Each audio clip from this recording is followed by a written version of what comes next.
Selamat pagi teman-teman. Pernah nggak sih kalian coba kirim uang ke teman atau keluarga di luar negeri? Ribet kan? Prosesnya lama, biayanya mahal, harus lewat banyak perantara seperti bank A, bank B. Rasanya seperti uang kita sedang study tour, keliling dunia dulu sebelum sampai ke tujuan. Nah, bagaimana kalau ada sebuah sistem di mana kita bisa kirim uang langsung ke siapa saja, di mana saja, kapan saja, secepat mengirim email, tanpa perlu perantara dan dengan biaya yang lebih murah. Inilah janji yang ditawarkan oleh cryptocurrency seperti Bitcoin dan teknologi di baliknya. Itulah yang akan kita bahas hari ini, blockchain. Bayangkan, setiap halaman di buku catatan ini berisi daftar transaksi. Misalnya, Catur kirim 5 koin ke Sultan, Kala kirim 2 koin ke Sulaiman. Setelah halaman penuh, halaman itu akan disegel. Halaman inilah yang disebut blok. Setiap halaman yang sudah disegel akan dihubungkan ke halaman sebelumnya dengan gembok kriptografi yang super aman. Ini membentuk sebuah rantai halaman yang tidak bisa diubah urutannya. Makanya disebut chain. Jadi, blockchain adalah rantai dari blok-blok transaksi. Nah, ini bagian paling keren. Buku catatan ini tidak disimpan oleh satu orang, misalnya ketua kelas atau dosen, Pak Akbar maksudnya. Tapi, semua mahasiswa di kelas kita punya salinannya masing-masing. Jaringan ini disebut desentralisasi. Poin menariknya, kalau ada yang coba curang, misalnya mengubah catatan Catur terima 5 koin, jadi Catur terima 50 koin di buku catatannya sendiri, aksinya akan langsung ketahuan. Kenapa? Karena catatannya akan berbeda dari puluhan, ribuan, bahkan jutaan salinan buku milik orang lain di seluruh jaringan. Sistem akan otomatis menolak perubahan itu. Inilah yang membuat blockchain sangat aman dan transparan.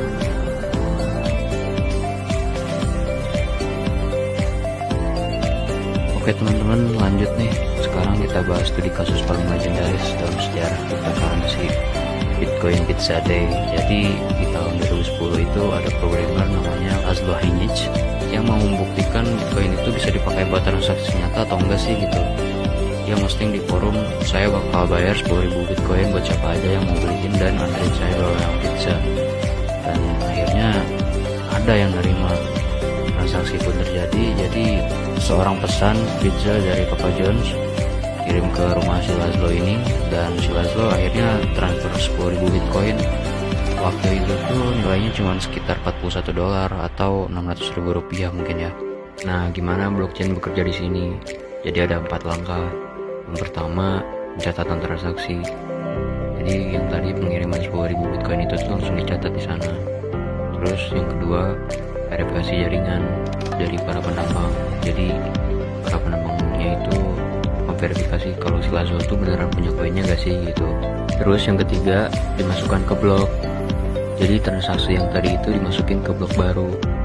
Yang keempat, ditambahkan ke rantai. Blok baru yang tadi ini dirantai ke blok yang sebelumnya gitu, dan jadi permanen. Sekalinya tercatat nggak bisa dibatalkan ataupun diubah sama sekali. Dan ini bagian paling gila sih. Tahu nggak sih nilai 10.000 Bitcoin itu sekarang berapa? Lebih dari $600 juta atau sekitar 9 triliun rupiah. Jadi bisa dibilang ini tuh yang tadi pizza yang dibeli sama si Laszlo itu pizza termahal sepanjang sejarah umat manusia. Tapi di sisi lain transaksi ini tuh membuktikan bahwa blockchain itu benar-benar bekerja dengan aman, transparan, dan tanpa perantara sama sekali. Hanya setiap tanggal 22 Mei itu sekarang dirayakan sebagai Bitcoin Pizza Day. Bayangin deh, 9 triliun itu bisa buat apa aja sih? Nasi padang misal 25.000 per bungkus, atau mungkin lebih murah ya, kita ratain aja 25.000. Itu bisa dapat 360 juta bungkus nasi padang. Bisa buat makan seluruh rakyat Indonesia satu kali gitu. Atau apartemen Jakarta deh, misalkan harganya 2 miliar per unit, itu bisa dapat 4.500 unit. Wah udah tuh, jadi developer properti udah. Ya, moral of the story, hold your crypto sih. Jadi jangan dipakai apa-apa itu. Bayangin itu 10.000 Bitcoin sekarang udah jadi sultan, malah dibeli pizza. Aduh, Laszlo.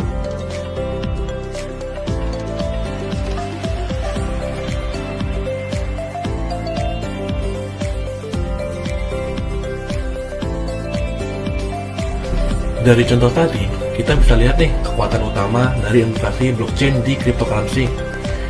Yang pertama, yaitu tidak perlu ke bank atau tanpa perantara. Jadi Silas Law ini, dia tidak perlu izin dari bank atau pihak ketiga manapun untuk mengirim 10.000 bitcoinnya. Transaksinya tidak langsung antara dia dengan si pengirim pizza, atau bisa disebut peer-to-peer. Kemudian yang kedua, super aman atau sangat safety ya, bisa dibilang. Jadi tidak ada yang bisa meretas ataupun mengubah transaksi pizza itu setelah tercatat di blockchain. Sekali tercatat, maka selamanya akan disimpan di sana.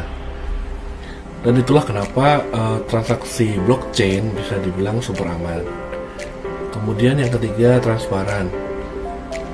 Orang manapun, bahkan lo ada di kota maupun desa, selama bisa dapat akses internet, lo bisa ngecek jejak digital transaksi yang ada di blockchain Bitcoin. Meskipun orang yang melakukan transaksi itu adalah anonim, jadi tidak ada yang ditutup-tutupi.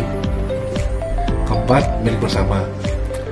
Tidak ada suatu perusahaan ataupun negara yang bisa mengontrol Bitcoin, karena jaringan Bitcoin ini dikelola bersama oleh para user atau penggunanya di seluruh dunia. Gak mungkin nih Bitcoin dikelola BUMN, namun juga dikelola presiden, karena yaitu Bitcoin adalah milik bersama. Fun fact atau fakta unik dari Bitcoin ini, sampai saat ini gak ada yang tahu nih siapa yang nyiptain Bitcoin. Dia hanya menggunakan nama samaran Satoshi Nakamoto. Orangnya bisa aja nih di ruangan ini, kita nggak ada yang tahu. Dengan identitas yang misterius itu, justru memperkuat ide desentralisasi Bitcoin bahwa teknologi ini lebih besar daripada penciptanya.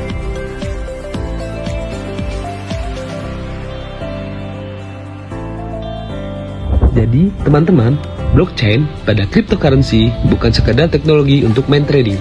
Ini adalah sebuah buku catatan digital global yang aman, transparan, dan terdesentralisasi yang memungkinkan kita menciptakan sistem keuangan baru yang lebih terbuka.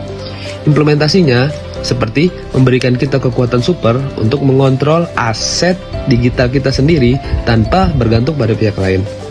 Dan teknologi ini tidak hanya untuk uang loh.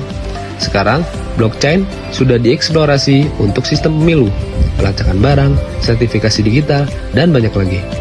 Nah, sekarang sudah tahu kan blockchain itu apa?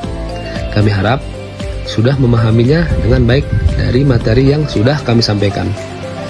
Apakah ada pertanyaan?